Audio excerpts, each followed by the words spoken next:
dokezo la dondoo.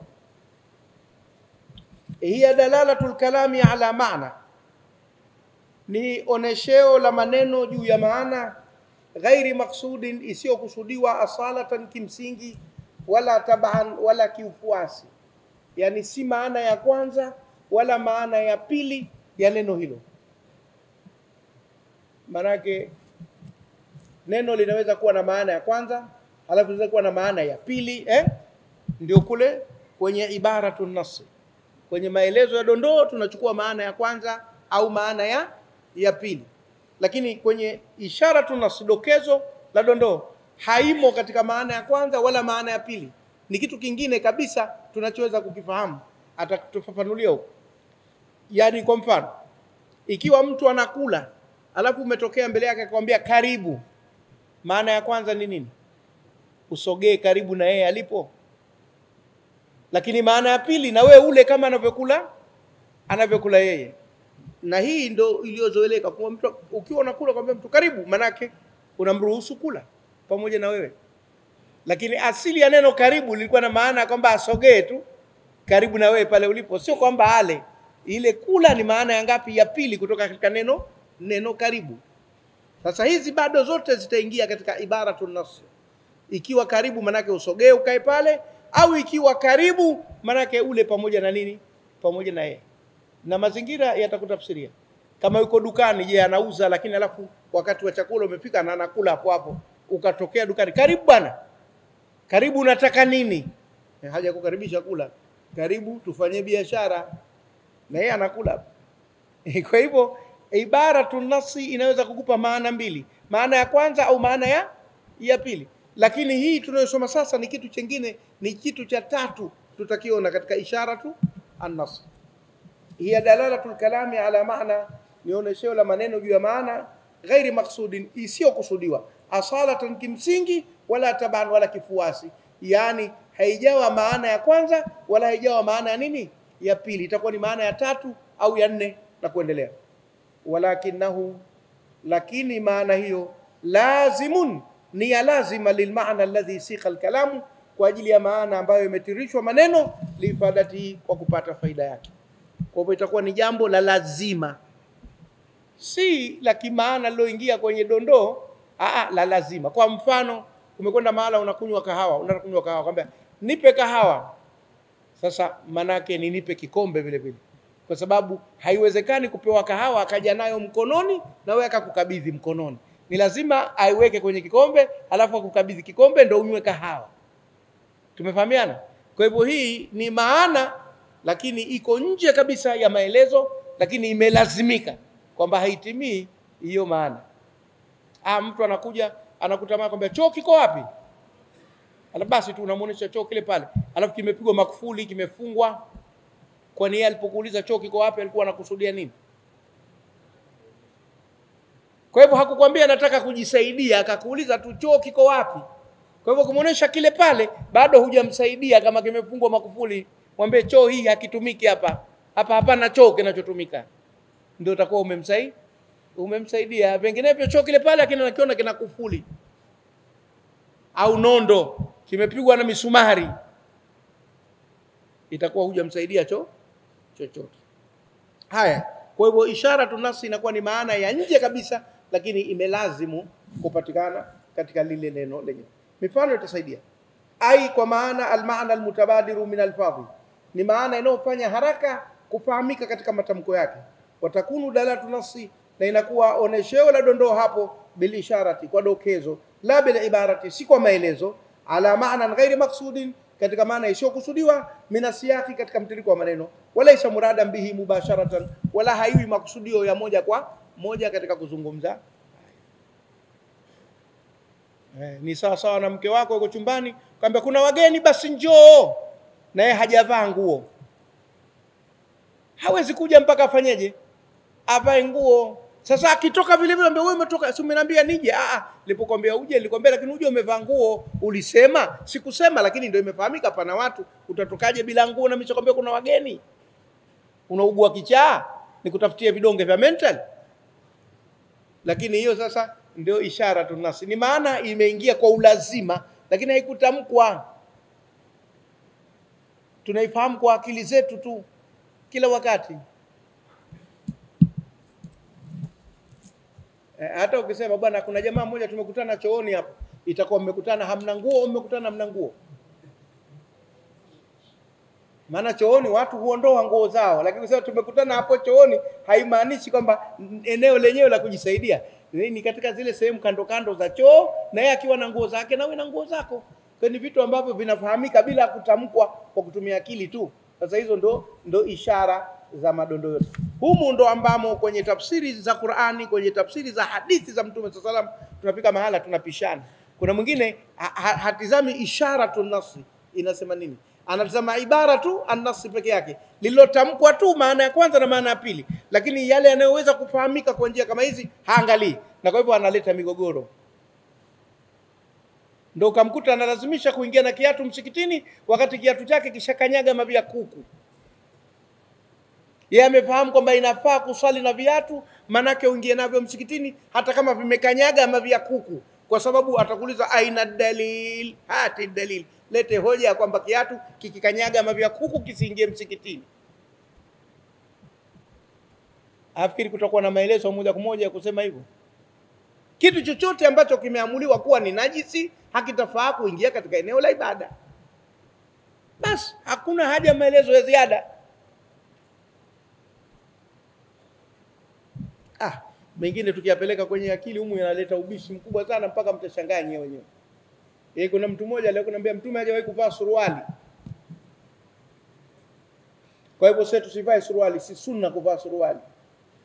Kwa Mtume hajawahi kuvaa nini? Kuvaa suruali. Kwa hivyo sunna ni kuvaa kikoi na kanzu basi.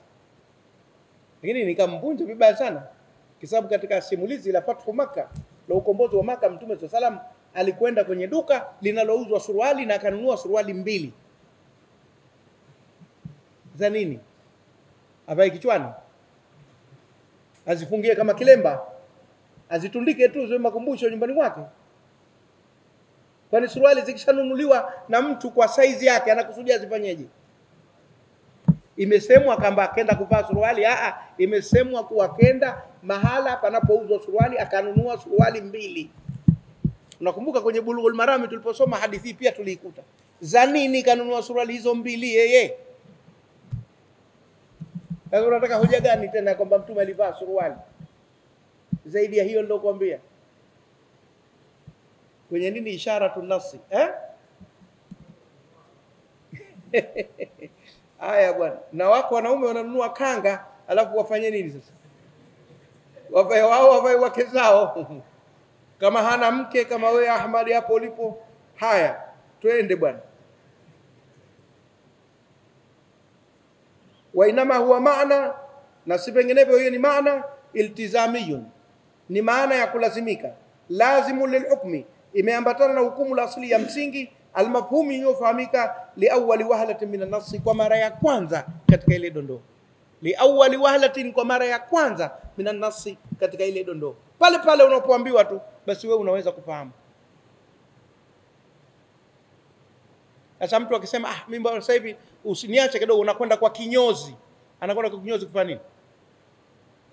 Kwa kawaida anakwenda kufanya nini? Kunyoa nywele, mpaka akwambie ninamdai pesa zangu. Unafuata pesa zako. Lakini na mtu akiwa kichwa chake ni kipara, halafu akafika kwa kinyozi akamwekea kichwa, anataka fanye nini? Manake ukiweka kichwa manake kina nywele. Kama hakina nywele unakiweka kwa kinyozi kwa ajili gani? Akipanguse sio kazi yake. Kwa hivyo kuna mambo mengine hata kama hayajatamkwa yatafahamika kwenye dondoo yenyewe. Na yakifahamika hivyo itakuwa inaitwa isharatun nasi.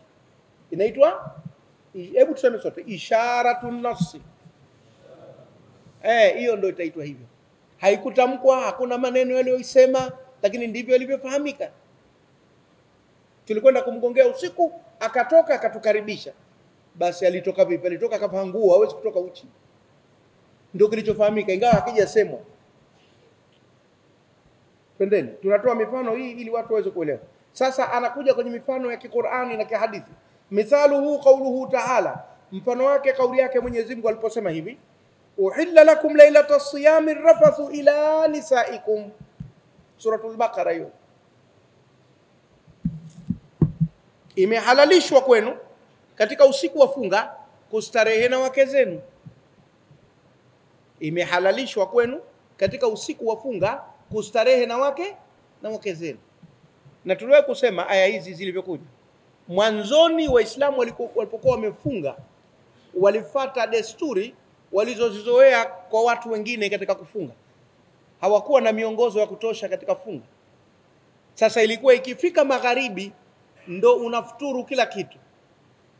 Kula ule hapo hapo, kunywa unywe hapo hapo, na mama watoto umfuturu hapo hapo. Ikiadhiniwa lishai basi hakuna kula, hakuna kunywa na hakuna yale mambo yetu. Imetoka mpaka siku ya pili. Siku hizi baina al-maghrib wal isha dakika ngapi? 45 50 kiasi. 1 hour haitimi. Chini ya saa moja. Chukua dakika 50 wastani. Kwa hivyo dakika 50 zilikuwa za kufanya mambo yote. Sasa inategemea ulicho kipaumbele chako nini. Ikiwa kipaumbele chako kula, utakula. Kipaumbele kunywa, utakunywa. Kipaumbele mama watoto, utafuturu kwa mama watoto.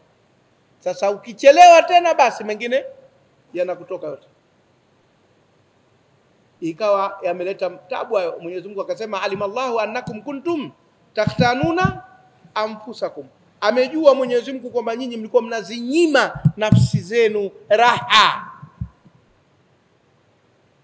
Ndio ikaja hiyo kwanza, ikaja hiyo uhilla lakum laylata siyami rafathu ila nisaikum hunna libasul lakum wa antum libasul lahum. Alimallahu annakum kuntum takhtanuna anfusakum fataba alaykum wa afa ankum fal'ana bashiruhunna wabtaghu ma kataballahu lakum wa kulu washrabu hatta yatabayyana lakum al-khayt al-abyad min al-khayt al-aswad min al-fajr thumma atimu siyama ila al-layl. Kwa hivyo ikaja ruhusa ya kwenda na mambo yote madhali alfajiri bado haijaingia. Kwa hivyo utaanza na naftari, utapiga vizuri, utapumzika, utasali tarawih, utarudi, bado mzigo upo na muda upo, utaendelea nao. Na kwa wale ambao wanakula sana iftari, tunashauri ale kidogo tu kwanza ili asije akawa mvivu kwenye tarawih au kwenye salati lishai, ala laqali arudi asali lishai amalize, alafu tena anaweza kuendelea kula akitaka. Si chake mwenyewe, kwani atakuta kishibikisha mondolewa sikipo kile. Lakini kuna mwingine tena magharibi pale anakaa kitako kupakia, halafu hanyanyuki mpaka kwa winchi ya bandarini. Nzito kwa kweli, toki mpa mkono twenzetu haji. Hii spika yako bwana haitaki kurindima hii. Haya, ala kule hali. Twendeni. Kwa hivyo ndio uhilla lakum laylata siyami rafathu ila nisaikum. Imehalalishwa kwenu katika usiku wa funga kustarehe na wake zenu. Suratul Baqara hiyo, sura ya pili aya 187. Yadullu biibaratihi, inaonesha kwa maelezo yake ya wazi wazi ala ibahati alwiqa'i, juu kuhalalisha kumwangukia mkeo au kumuomba radhi. Tunasema kwa mafumbo, na huu ni mwezi mtukufu wa Ramadhani, kumwangukia mama watoto au kumuomba radhi, maana yake kufanya kile kitendo alwiqa'i ni halali fi kulli ajza'i al-layli, katika zote sehemu za usiku, ila tulu'i al-fajri, mpaka kuchomoza kwa nini? Kwa alfajiri. Kwa hivyo magharibi tu ikishadhiniwa uhalali tayari upo pale. Sasa kama wewe umeona umekosa tende yako iwe hiyo, shauri yako, lakini magharibi itakupa tabu. Sali kwanza magharibi alafu ndo kapiga hiyo tende yako. Ila tulu'i al-fajri, mpaka kuchomoza kwa alfajiri. Hiyo ni wazi wazi. Wayufahamu minhu, na inafahamika kutokana na hiyo ukurasa 166 sasa, bi tariqi al-isharati, kwa njia ya dokezo, ibahati al-isbahi, kuwa ni halali kuamka junuban na janaba fi halati saumi, katika hali ya kufunga. Kuamka na janaba maana yake unaweza ukafanya kile kitendo usiku ule baada ya tarawih alafu ukalala, au pengine baada ya daku, umepiga daku lako saa 7 za usiku, saa 8 ukapiga na daku la mama watoto, halafu ukakaa kwenye kochi mwenyewe ukafungua na feni ukasema hapa nasubiri kidogo alafu nikakoge. Mechi kali ile na viungo vimenyoshwa sana, ukasinzia, unasikia Allahu Akbar alfajiri. Basi si tatizo, madhali wewe hukukifanya kile kitendo ndani ya wakati wa alfajiri, ulikifanya wakati wa usiku, lakini ulichelewa kukoga tu. Tumefahamiana? Tena leo hapa kuna mtu njiani kanisimamisha kaniuliza swali hilo. Je, ikitokea bahati mbaya mpaka alfajiri kakupita, ukaamshwa na jua, pengine umesinzia, dirisha lako lapua na mwangaza wa jua, unakuchoma ndo kaamka, toba, subhanallah, kimbilia kukoga, saumu yako ipo, lakini umekosa sala alfajiri katika wakati wake, na ziko fadhila utakuwa umezipoteza, lakini saumu ni sahihi kwa kukimbilia madhali kitendo huko kifanya baada ya alfajiri, ulikifanya kabla ya alfajiri, lakini kukoga ndio umeanza kukoga baada ya alfajiri. Ama ukijichelewesha kwa makusudi ukaacha kukoga mpaka alfajiri kaingia, hapo umejipa matatizo. Wako wanazuoni waliosema saumu yako itakuwa batili, na wako waliopendekeza tu kwamba funga ile, lakini uje tena ufunge siku moja, kwa sababu umefanya uzembe. Kwa sababu umefanya nini? Uzembe. Lakini likikutokea la bahati mbaya mpaka alfajiri kaingia, basi kimbilia kukoga na saumu yako iko pale. Tumefahamiana kwenye point hiyo. Na mambo yenyewe ndio yako wakati huu. Sijui kama hajamtokea mtu au yako njiani atamtokea, lakini huu ndio wakati. Imefahamika hiyo eh? Kwa hivyo inaonesha kwa maelezo yake kwamba mtu anaweza akaamka hali ya kuwa ana janaba, lakini bado ikawa saumu yake ni sahihi. Lianna, kwa sababu ibahat alwiqa'i, kuhalalisha kuingilia, ila tulu'i alfajri, mpaka kuchomoza alfajiri we ndo mwisho, yastalzimu, inalazimu an yatlu'a alayhi alfajru, kuchomoza alfajiri kwake wa huwa junub, na hali ya kuwa na janaba. Manake kile kitendo cha kusema namaliza alfajiri imebakia dakika 5, anakwenda chooni, anafungua kila mfereji, watu wabara wasema bomba, kila bomba analofungua, kila mfereji anaofungua maji hamna, alitegemea maji kwenye ndoo, washakogea watoto, anafanyaje? Anaanza kuhangaika na maji, adhana alfajiri na inaadhiniwa. Lakini huyu madhali yuko kwenye harakati za kukoga, basi sala yake saumu yake itakuwa ni sahihi. Kwa wale wa vijijini, anataka kwenda kisimani akachote maji akoge huko, tochi hana, au tochi kaishtukizia imekwisha betri, haya ameanza sasa kutafuta tochi kwa jirani, ende zake mpaka kisimani achote maji akoge, tayari ngoma ishakuwa ngumu. Tumefahamiana eh? Lakini kwa huyu madhali alfajiri imemkuta na janaba, lakini hakufanya kile kitendo wakati alfajiri imeingia, alishafanya mapema, saumu yake ni sahihi, aharakie sasa kwenda kukoga na kutafuta maji kama itakuwa maji ni shida. Tumeelewana? Na ikishindikana kabisa atatayamam. Kakosa maji kabisa atatayamam kwanza kuiokoa ile hali, alafu tena atizame mengine yanokuja mbele yake. Wa hadha almaana ghairu maqsudin bisiyaq, na maana hii tuliyosema haijakusudiwa na mtiririko wa aya ile, walakina ulazimu lilmaana almaqsudi minhu, lakini imelazimiana na maana inayokusudiwa, kwamba ndivyo ilivyoweza kufahamika kwa njia ya ulazima, kwamba itakuwa hakuna neno madhali kitendo kakifanya kabla ya alfajiri, lakini akimbilie kwenda kutafuta kukoga, sio akae tena anacheza. Hiyo mfano wa kwanza wa isharatun nas, na nimekwambia ni maeneo haya ndio maeneo ambayo nataka umakini sasa. Tutazame eneo la pili, analitolea mfano wa qauluhu ta'ala, na kauli yake Mwenyezi Mungu mtukufu aliposema wa alal mauludi lahu rizquhunna wa kiswatuhunna bil ma'ruf, na ni wajibu kwa yule ambaye amezaliwa mtoto kwa ajili yake kuwaruzuku hao wake na kuwavisha hao wake kwa wema. Hii iko katika suratul Baqara, tena sura ya pili aya 200 na ngapi hiyo, na 30 na 3 au na 2 na 3. Aya ilikuwa inasema walwalidatu yurdina auladahunna haulaini kamilaini liman arada an yutimma ar-radha'a wa 'ala al-mauludi lahu rizquhunna wa kiswatuhunna bil ma'ruf. Aya imetiririka kwenye suala la talaka, ilikuwa habari za talaka, at-talaqu marratan, tumeingia katika eneo hilo sasa. Ikiwa mwanamke aliyeachwa ana mtoto ananyonyesha, basi ni wajibu wa mume aliyemwacha kumhudumia mwanamke yule na mtoto yule mpaka amalize kunyonyesha, kwa sababu yule mtoto ni wako, na lile jukumu la kunyonyesha bado ni la yule mama kwa ajili ya mwanao. Na maziwa hayatengenezwi na njaa, yanatengenezwa na shibe. Yaani watu wengi hawaelewi kwamba maziwa ya mwanamke na maziwa ya mnyama yote hayatengenezwi na njaa. yanatengenezwa na nini?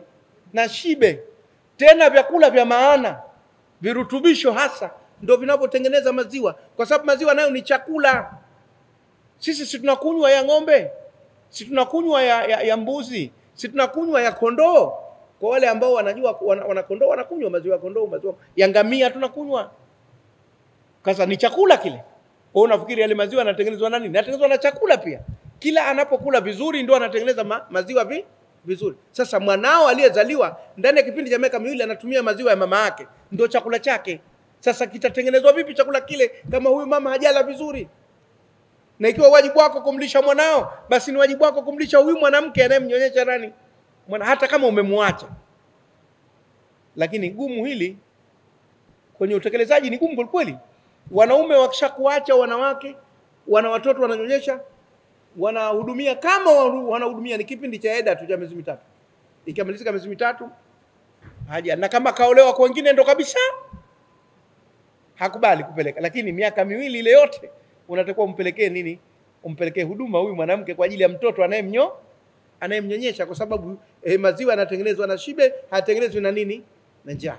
Lakini ngumu sana kwenye utekelezaji sheria. Hata sisi mashehe tukipimwa wengine tunafeli katika hili. Sizungumzii kila hata mashehe vile vile kesi zao wakati mwingine ukiambua tunafeli kwenye eneo hili la kumhudumia mwanamke wakati ananyonyesha, hata kama umemwacha au bado yumo ndani ya ndoa. Kwa hivyo anasema wa alal mauludi lahu, na kwa yule ambaye amezaliwa mtoto kwa ajili yake, yani baba anamuita mauludi lahu hapa, baba ndo mauludi lahu. Hata kama kesha acha si mume tena, lakini bado ni nani? Baba wa mtoto, lakini yeye si mume. Basi rizquhunna, kuwapa riziki zao wale wanawake. Yule mke ushamwacha si mkeo tena, madhali ana mwanao ananyonyesha, basi riziki yake itoke kwako katika kipindi chote cha miaka miwili. Ngumu hiyo utekelezaji wake. Na kama kaolewa na mtu mwingine ndio balaa pande zote mbili. Kama kaolewa na mtu mwingine mmoja, yule mtu mwingine atahisi kumbe bado anamtaka, anamletea huduma, wanatakana hawa, unampa wasiwasi yule baba mwanamume mwingine alioa. Tumefahamiana? Lakini unaweza kumkuta mwingine alioa bwege, asema nishapata mtu wa kunihudumia miaka miwili, kazi rahisi, anabweteka naye. Huyo anakuwa sasa mume bwege. Akipatikana mume mjanja balaa, akipatikana mume bwege balaa. Sasa wakati mwingine lazima lisimamiwe na familia hili. Ni vizuri kama kule ulikoacha kuna baba au kuna mama kule, wale wakwe zako ndio upeleke ile huduma ili yeye akachukue kwa wazee wake. Sio uingie wewe moja kwa moja. Au mwachie yule mama anakwenda anamtizama mjukuu, halafu anakuletea taarifa kinahitajika hiki na hiki na hiki na hiki. Asa rizquhunna akasema chakula chao wale wanawake wanaonyonyesha, japokuwa si mkeo tena, kaolewa hajaolewa, lakini kipindi ambacho anakunyonyeshea mtoto bado unao wajibu wa kupeleka nini? Kupeleka huduma. Tumefahamiana Kwa sababu yule mwanao hawezi kula mpaka ale mama yake ashibe ndio atengenezwe maziwa. Sasa kimsingi humlishi yule aliyekuwa mkeo, unamlisha nani? Mwanao, lakini kupitia yule aliyekuwa mkeo.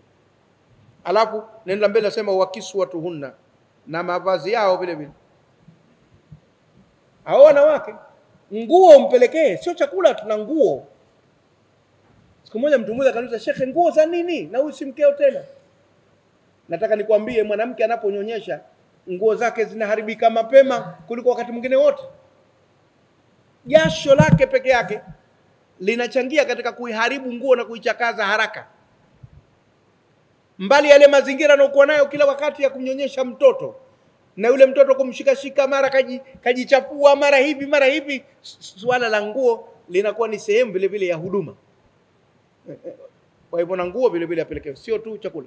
Ndio tumesema tukiitia aya hii kwenye utekelezaji tunaweza kujikuta tumefeli wengi katika eneo hili.